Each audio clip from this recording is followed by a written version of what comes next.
Hello, and welcome to week 4 of the PGL season 16. I'm Zand, and I think we have a pretty exciting battle this week because both myself and my opponent, I might pronounce your name wrong, but King Bulgarian 27, Bulgarian, something like that, we're both 1 and 2. So this game has huge implications because it's only a 7 week regular season. So going 2 and 2 is so much better than going 1 and 3. So this is a really important game. We're really going to try to win this week. That being said, I did remake my team with about an hour before this battle, and I'm past due time to battle, so I got to make this team builder quick.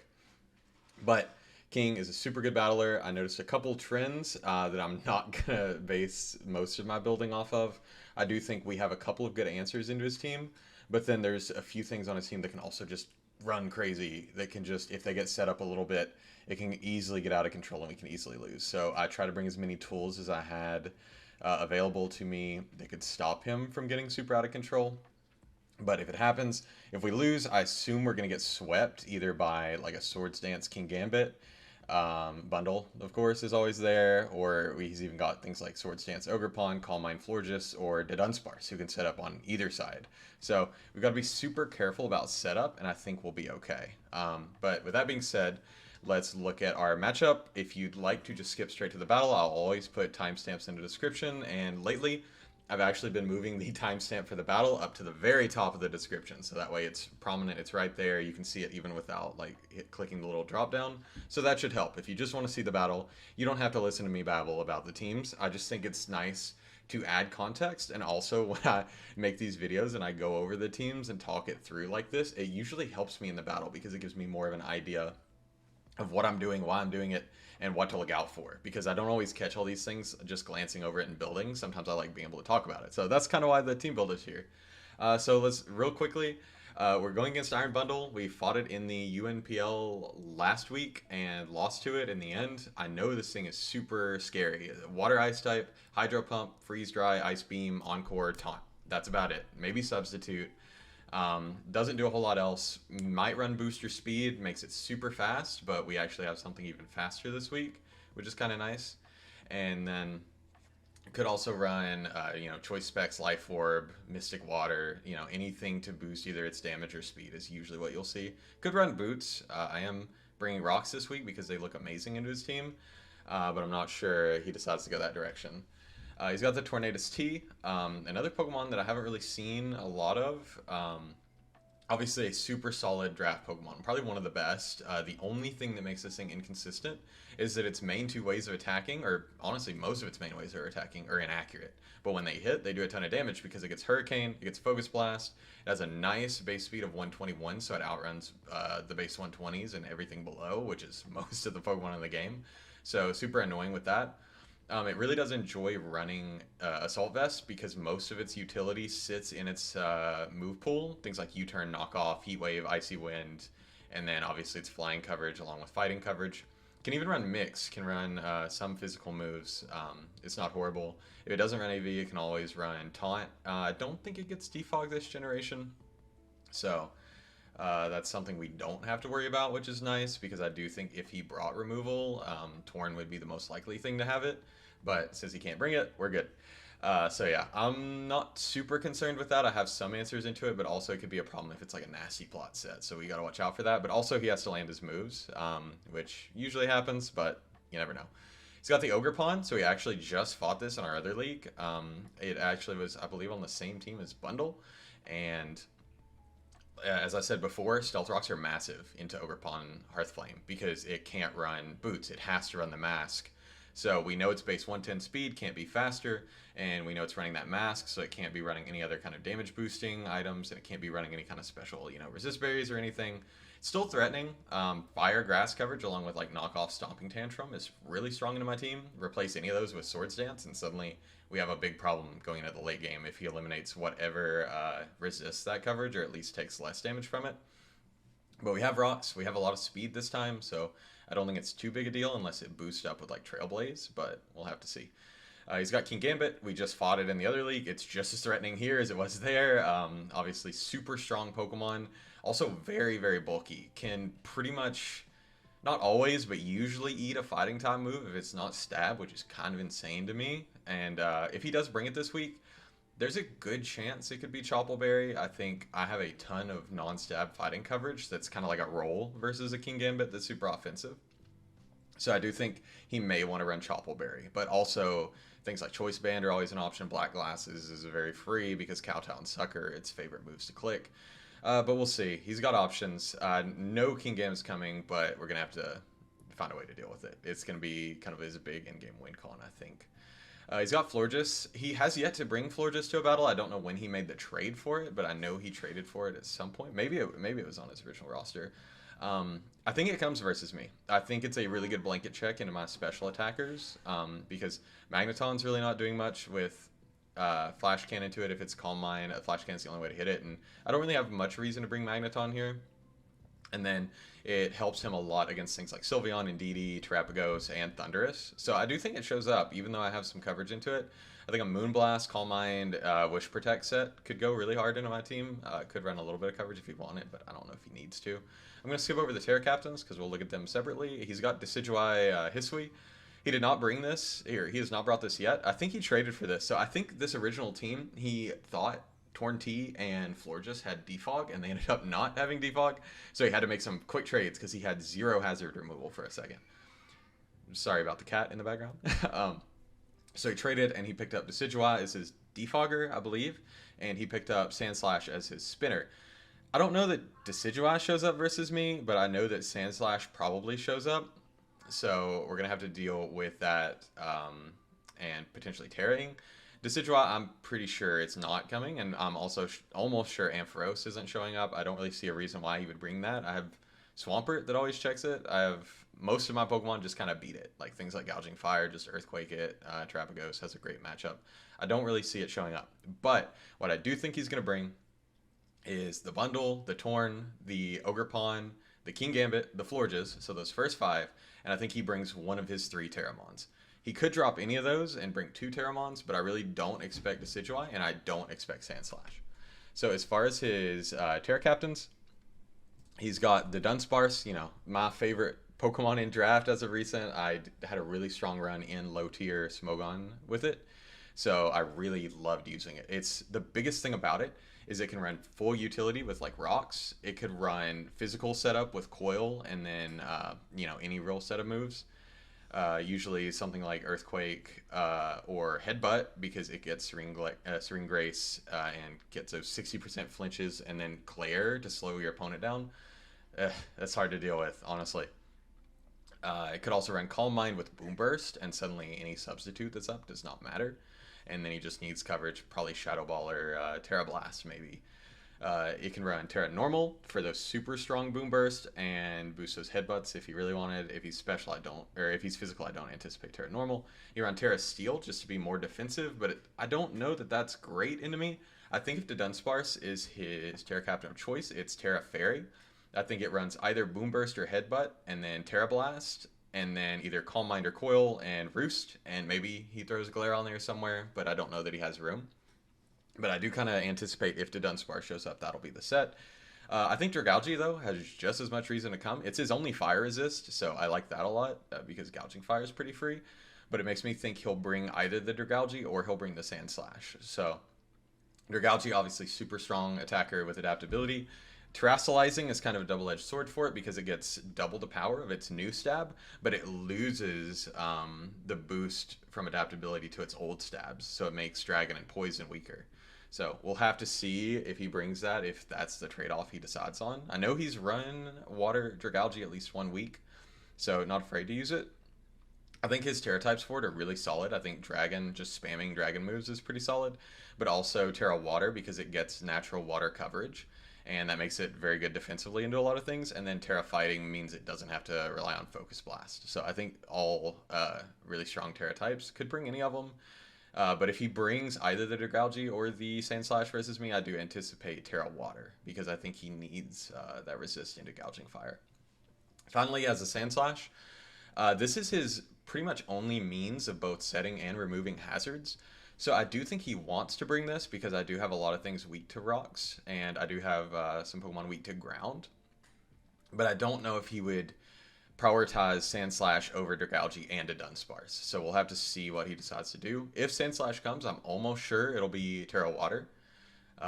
So Terra Water with Earthquake, Spin, Stealth Rocks, and maybe Terra Blast, maybe Stone Edge, or maybe even Spikes. So that's kind of what I'm expecting. He could also run Terra Ground or Ghost. I don't see those happening as much. I don't think they're as valuable to him.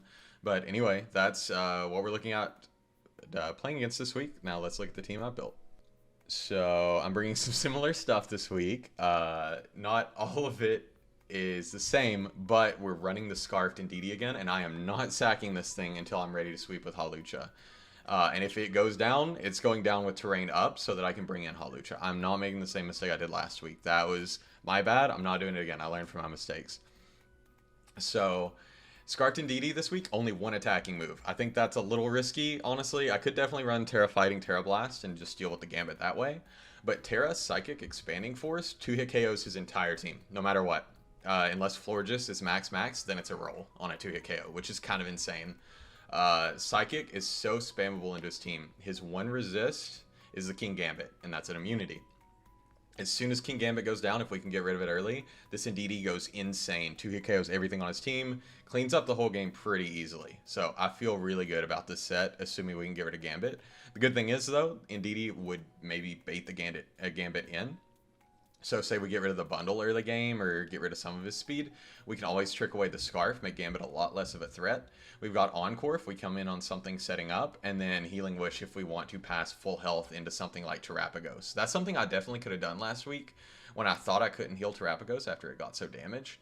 And that's definitely my fault because I definitely should have Healing Wish with Indeedee into the Terapagos because it was so threatening into his team that just getting that thing back to full might have changed that entire game. So I'm not making that mistake again. I'm keeping my options open and considering all the things Indeedee can do. If we bring Indeedee, it only makes sense to bring Hawlucha with Psychic Seed again. Close Combat Acrobatics is super strong into his entire team. Sword Stance just to boost up. If we get a Sword Stance up, we pretty much sweep everything except a Terra Fairy to Dunsparce. And I think Full Health Florges can live one Acro if it's max defense. But we might live a Moonblast with the Psychic Seed boost, depending on if he hit us when we took a turn to Sword Stance. But anyway, yeah, really strong win con, outruns Bundle, even if it's Booster Speed, Max Speed Bundle, which is pretty sick. Got Gouging Fire, more defensive set this week. We have to still have that attack investment, but we also have a ton of defense this week. It's just an amazing check into both Ogerpon and King Gambit. Just that huge physical bulk and really solid coverage into them, while resisting at least Ogerpon stabs and King Gambit's Steel Stab. I like having that a lot. We really only needed Heat Crash and Morning Sun here. The other moves, it really didn't matter. So I just kind of like Dragon Claw is something to hit Dragalge coming in if he ran like Fizz Def Dragalge. And then I like having Dragon Dance. If we really need to, we can set up in the late game and win. I did consider burning Bulwark, but it's just such a situational move. I just didn't like it, honestly. I think most of the time it's just a waste of a turn. And we're not leftovers, so we're not healing from protecting anyway. We've got Terapagos. Once again, this is probably my lead. Max attack modest, or max special attack modest. Enough speed to outrun, I think, Ogerpon at +1 speed, or maybe even Tornadus. But anyway, it gets us pretty good amount of speed. And then the health is just there to help us live hits after our Terra Shell goes down. Terra Starstorm, super spammable. His only normal resist, just like his only psychic resist, is the King Gambit. So it's doing a lot of work to hold back both Terapagos and Indeedee. Unlike Indeedee, Terapagos can actually smack King Gambit in the face with an Aura Sphere. So that's huge for us. We've got Rapid Spin, just in case he sets up T-Spikes. We don't really want Sylveon getting poisoned. That's really the only thing that can get poisoned. I guess if Gouging Fire, Terapagos get knocked off, we don't want them to get poisoned either. And then we've got Stealth Rock. It was going to be Calm Mind. I thought Calm Mind looked really sick into this. But at the end of the day, Stealth Rock is just nasty. And I didn't want to give up one of these 6 Pokemon to run Swampert with Stealth Rock. So I just thought it made a lot more sense. Or honestly, I didn't think it made more sense. But Jay Scarf, shout out, definitely recommended it over Calm Mind. He said rocks are just too important in this game. So that's why they're there over Calm Mind, and I think he makes a lot of sense. I think it's just spamming normal move is fine. I don't really need to boost. We got Sylveon. I like leftovers on Sylveon over the boots or a helmet or something, just because this is only supposed to come in on special hits. It can still take a physical hit if it really needs to, but it's mainly made to come in on special hits and wish and heal up our other teammates. So I think that's pretty important. Hyper Voice, very spammable. He only has one fairy resist, and that's the Ogre Pawn. He doesn't have really any fairy weaknesses. I think he only has one. But at the same time, no resist just means Hyper Voice is always doing, a good 30% minimum to most things. Wish Protect, and then Roar. I really like Roar, specifically for Calm Mind Dunsparce and Calm Mind Florges, just to force them out. And also, since he has a potential booster bundle, if we can roar that in and get rid of the booster energy way before he wants to use it, that's a huge win for us. Finally, we have Thunderous. I didn't know if I wanted to run offensive or support, so I kind of split it down the middle. Unfortunately, it would have taken way too much bulk investment for us to actually live hits from things like Bundle with Thunderous, especially when we want to outspeed Ogre Pawn. So I just decided, screw the bulk. We'll just die if we eat an Ice Beam from Bundle, and we'll just go max special attack. We're really threatening into everything, just to make sure Volt Switch Sludge Bomb hits everything except the Sand Slash and Dragalge. Both of them are potential Terra Water candidates, so if we can force the Terra out of them, then suddenly Thunderous is huge into both of them. Then we just got Taunt. Once again, stopping setup is really important. And Thunder Wave is just in case Bundle gets out of control, Tornadus gets out of control, or we just want to play with the yellow magic, gamble with that a little bit. So yeah, that's the team, and we'll get into the battle. All right, and we are back, and I was wrong.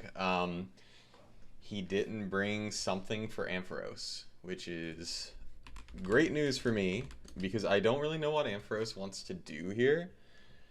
I guess I didn't bring a ground, so he could be like Specs Volt Switch. That would be kind of annoying.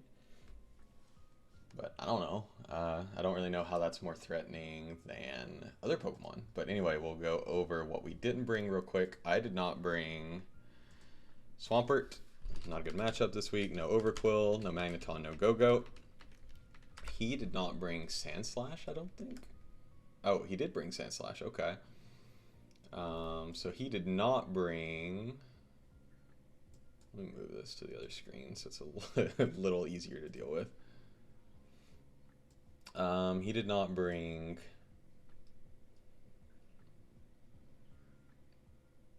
Florges, Dunsparce, Dragalge, or Decidueye. Okay, sorry, that was weird because they were all right in the middle. Normally, some of the lower Pokemon are what doesn't show up. So if we look at his resistances just real quick. Yeah, he did not bring his Fire Switch in unless it's Terra Water Sandslash. Fighting looks crazy good. So Hawlucha is kind of going crazy here. Yeah, honestly, Hawlucha kind of eats if we can get it set up. So we just need to do some damage to some things. We'll close that out. Yeah, and I will fix the screen real quick so we can actually see the Pokemon. Okay, that should be good. Might be a little larger than normal. So our lead is the Hawlucha. Our lead is the Terapagos. Definitely not Hawlucha. That's a terrible lead. Now, if this Sandslash is Terra Ghost, it completely walls us, which is an issue. Is it going to be Terra Ghost? I don't know. I would hope not, because no Terra Water would just mean that it's so annoying for Gouging to really do anything. Annoying for him for Gouging because it's going to do so much damage. But we can look at the custom set. Oops. So if we look at Terapagos into the Sandslash, Terra Starstorm would murder it. So, but I'm just going to set up Rocks turn 1 as he knocks. Gets rid of my boots, which is fine. Bold of him to just kind of give up Sandslash this early. He might spin here, but I will go for the Starstorm. Seems like he doesn't want to Terra yet, which honestly I agree with. I think if he Terra'd, he would be in bad shape. So he does Rocks. I'm going to spin. It probably doesn't KO, but it lets us outspeed this, and it keeps his Rocks away, which I think is a net win. We do 90%, so he's not even max health. Oh, I guess if I'm Terraform. Oh, yep. Sorry. I was thinking about the wrong form of Terapagos. So if we switch to stellar form or terrestrial form, or nope, stellar form. This is so confusing. It is terrestrial form. Yeah, that Starstorm actually had a chance to KO, which is kind of funny. It was a 1 in 16, so it probably wasn't going to happen, but it had a chance if he was max health, 0 spit F. So Sandslash is gone, which is good. That means he definitely has no resist to our Gouging Fire now. And that also means the Thunderous is free to Volt Switch on everything. Now, does Ampharos want to take a Volt Switch? Sure. So Ampharos is kind of his hard check to our Thunderous, but if we Volt Switch on it, we can just bring in either the Gouging Fire, the Indeedee, really. We can really threaten it with about anything. I do kind of wish I was Earthquake on Gouging Fire now. I guess it would have been a better move because it hits Ampharos super effectively. But I don't know. I don't know if it was worth it because Dragon Claw was just really solid into the Dragalge. It definitely did more damage than Earthquake. Brings in the King Gambit. Great news for me. I was just going to check a quick calc. But I will check King Gambit first into Terapagos. I mean, Aura Sphere is not KOing, but it's going to do a massive chunk, right? What do we need this for? Wait, he's not Supreme Overlord, so he's Defiant.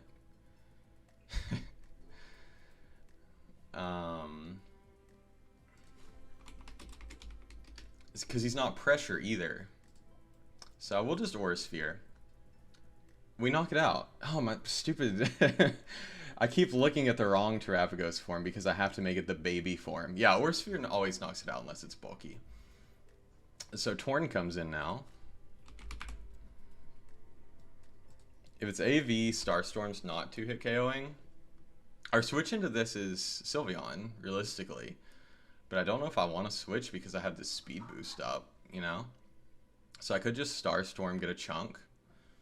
He's not ever really knocking us out, even if we're hurt a little bit. I mean, yeah, he's not even getting close to knocking us out. Scarf? Or no, he's just max speed, because I only outspeed the Ogre Pawn. Does miss Hurricane, which is unfortunate. It would have done a good chunk to us. It would have done something like 35%. But I can just Rapid Spin here, and that would guarantee us faster than this and the bundle. I think I can just actually Starstorm again, though. He does hit Hurricane this time, does not get the confusion, and we do knock him out. So, lead to Terapagos just got 3 KOs, which is kind of insane. Bundle comes in. It's not Booster Bundle. So, that's nice. Not sure. So, Sandslash is dead. Gambit's dead. Torn's dead. So that means he has no good switch-ins to Fighting, Poison, Ground, or Rock. Rock actually runs through the rest of his team. Not that we have any Rock coverage. I don't really want to let Terapagos go down here. I think it has value later in the game. So I'm just going to hard switch into Sylveon. He does Ice Beam, crits us for 45. Ouch. We can get an idea of that set. Is that Specs? So if we check Iron Bundle... Choice Specs, Ice Beam doing 34 to 41, but that's without a crit. So if we add the crit on, yeah, it would have done over half if he was Specs. So let's just get rid of those Specs. And then, yeah, a crit would do 34 to 41. So he's modest. Or he's like whatever that ice boosting thing is. If he's modest, that's a max roll, which is kind of crazy. I'm just going to wish. So he's Flip Turn. Flip Turn did 19. Yeah, I guess that's just normal. So you do get a Wish Up. Ogre Pawn comes in. I don't really like switching Sylveon out at half health, but I don't know that we have a better play because I don't want to stay in and let him get a Sword Stance up, and I also don't want him to KO Sylveon. I don't want to protect and let him get a Sword Stance. So I think I do go Gouging here, right? Gouging Fire into Ogre Pawn. mean, yeah, he's doing 0 to gouging. Even if he's stomping tantrum, yeah, he's only doing 40%. If he sword stances up and he's adamant, he's doing 88 max, 84 max. So yeah, I'll go into gouging here. Yeah. Yeah, it does sword stance. I didn't really want to give up that wish, but kind of had to. Now, if I Dragon Dance here, I will guaranteed outspeed him. He Crash may not KO, though, which is kind of unfortunate. But I will go ahead and boost. He is Stomping Tantrum, which we did anticipate. Dragon Dance gets us faster than him. A +1 Heat Crash should KO. So we will just go for that. He does switch in the Ampharos. It does not want to take a Heat Crash. It's probably static. So we are playing a little bit with fire here. I mean, how does this KO me if I just Morning Sunned here, right?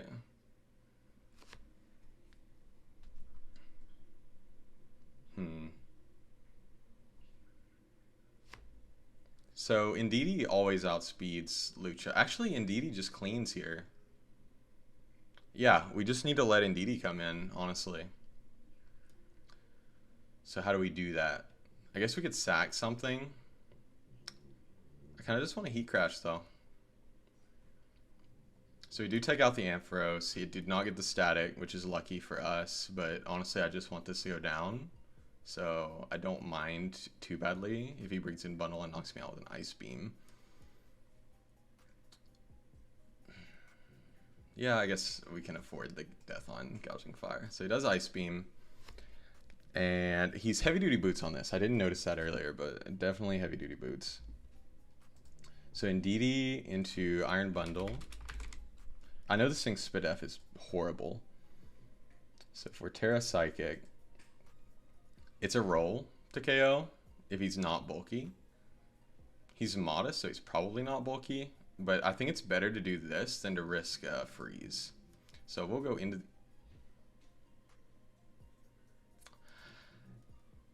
I will go into the Indeedee and not set Psychic Terrain.